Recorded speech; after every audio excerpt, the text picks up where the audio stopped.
শীত মানেই পিঠার ঘ্রাণ আর আজ বানাচ্ছি সবার প্রিয় পাটিসাপটা। চলেন বানানো শুরু করি। প্রথমে একটা পাতিলে আধা ঘন্টা পোলাও চাল ভিজিয়ে সেটা ব্লেন্ড করে নিব।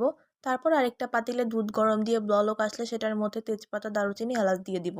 তারপর সেখান থেকে 1 কাপ দুধ উঠিয়ে 5 চামচ গুঁড়া দুধ দিতে হবে। তারপর পরিমাণ মতো চিনি দিয়ে নাড়িয়ে নিতে হবে ভালো মতো।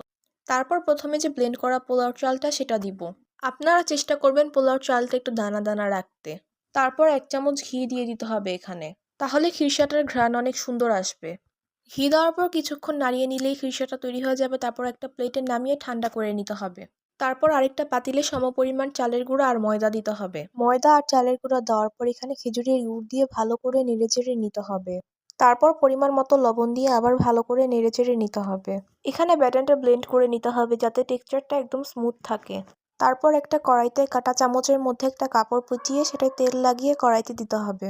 একটু আগে যে ব্যাটারটা বানানো হয়েছিল সেটা কড়াইতে দিতে হবে। ভালোভাবে কড়াইতে এটা ছড়িয়ে দেওয়ার পর ঢাকনাটা বন্ধ করে দিতে হবে। একটু শুকিয়ে আসলে তারপর যে খিরসাটা বানানো হয়েছিল সেটা দিতে হবে। খিরসাটা যত মজা হবে পিঠাটা খেতে তত ভালো লাগবে। খিরসাটা দেওয়ার পর এটাকে পাটিসাপটা শেপ করে নিতে হবে। সেম ভাবে আরেকটা পিঠা বানিয়ে নিলাম। সবগুলো পিঠা এভাবে বানানোর পর আমাদের পিঠাগুলো তৈরি হয়ে যাবে। কার কার পাটিসাপটা পিঠা ভালো লাগে অবশ্যই কমেন্ট করে জানাবেন। সবাই আমার জন্য দোয়া করবেন। আল্লাহ হাফেজ।